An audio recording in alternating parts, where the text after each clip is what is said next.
আকাশবাণী গ্রামীণ সংবাদ পড়ছি সুমন মুখোপাধ্যায়। কৃষিমন্ত্রী শিবরাজ সিং চৌহান বলেছেন, দেশের সমস্ত কৃষকদের কাছে ন্যূনতম সহায়ক মূল্যের সুবিধা পৌঁছে দিতে সরকার দায়বদ্ধ। লোকসভায় আজ এক প্রশ্নের লিখিত উত্তরে তিনি বলেন, সরকার এই ব্যাপারে একটি কমিটি গঠন করেছে এবং এই প্রক্রিয়াকে আরও সক্রিয় ও স্বচ্ছ করে তুলতে আগ্রহী। কৃষিজাত পণ্যের উৎপাদন খরচ এবং মূল্য নির্ধারণে এই কমিশন সমস্ত কিছু যাচাই করে দেখবে।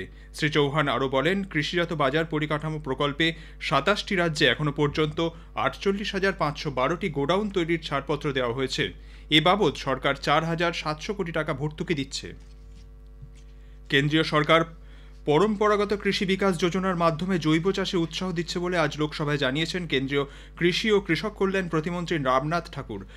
লোকসভায় আজ এক প্রশ্নের লিখিত উত্তরে শ্রী ঠাকুর বলেন, জৈব চাষে উৎসাহ দিতে কেন্দ্রীয় সরকার কৃষকদের ৩ বছরের জন্য হেক্টর পিছু ১৫,০০০ টাকা আর্থিক সাহায্য দিচ্ছে।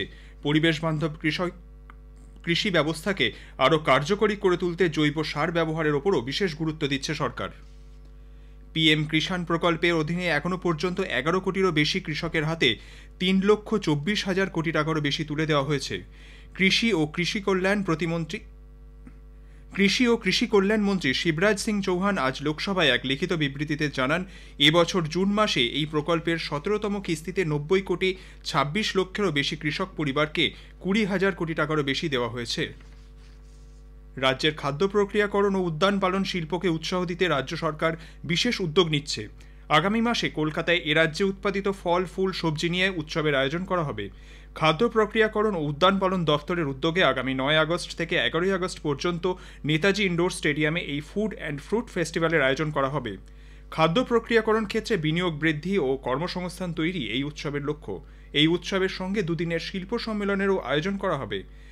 খাদ্য প্রক্রিয়াকরণ ও উদ্যান পালন শিল্পের সম্ভাবনার দিকগুলি তুলে ধরতে প্রদর্শনীরও আয়োজন করা হবে।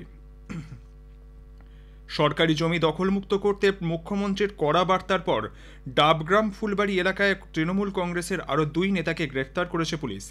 প্রাক্তন অঞ্চল সভাপতি মোহাম্মদ আহিদ ও মোহাম্মদ নাসির নামে এই ২ নেতার বিরুদ্ধেও সরকারি জমি দখলের অভিযোগ রয়েছে। শিলিগুড়ি মেট্রোপলিটন পুলিশের স্পেশাল অপারেশন গ্রুপ এবং নিউ জলপাইগুড়ি থানার পুলিশের যৌথ অভিযান চালিয়ে তাদের গ্রেপ্তার করে। এর আগে একই অভিযোগে শাসক দলের ব্লক সভাপতি দেবাশিস প্রামাণিক ও প্রভাবশালী নেতা গৌতম গোস্বামীকেও সরকারি জমি দখলের অভিযোগে গ্রেপ্তার করা হয়। দেবাশিসকে পরে দল থেকে বহিষ্কার করে তৃণমূল কংগ্রেস। পশ্চিম বর্ধমানের নবঘনপুর গ্রামে ছেলে ধরা সন্দেহে এক ব্যক্তি গণপিটুনির শিকার হলেন। আজ দুপুরে ওই ব্যক্তিকে গ্রামের আশেপাশে ঘোরাঘুরি করতে দেখে স্থানীয়দের সন্দেহ হয়। গ্রামবাসীরা তাকে একটি পিলারে দড়ি দিয়ে বেঁধে মারধর করে বলে অভিযোগ। বছর ৪০-এর ওই ব্যক্তির নাম কিষাণ পাহাড়ি। আহত ব্যক্তি মানসিক ভারসাম্যহীন বলে জানা গেছে। পুলিশ ওই ব্যক্তিকে উদ্ধার করতে গেলে উত্তেজিত জনতা পুলিশকেও মারধর করে। ওই ব্যক্তিকে উদ্ধার করে দুর্গাপুর মহকুমা হাসপাতালে ভর্তি করে পুলিশ।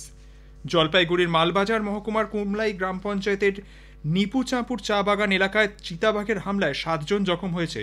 এদের মধ্যে আছে ৪ বছরের একটি শিশু ও এক বৃদ্ধ। এছাড়াও পুরুলিয়ার পিঁড়া অঞ্চলে বেলগোড়া গ্রামে ঘুমন্ত অবস্থায় বিষধর সাপের কামড়ে এক যুবকের মৃত্যু হয়েছে। এসরাফিল আনসারি নামে ওই যুবককে গত রাতে পুরুলিয়ার সদর হাসপাতালে ভর্তি করা হয়, কিন্তু আজ সকালে তাকে চিকিৎসকরা মৃত বলে ঘোষণা করেন। গ্রামীণ সংবাদ শেষ হলো।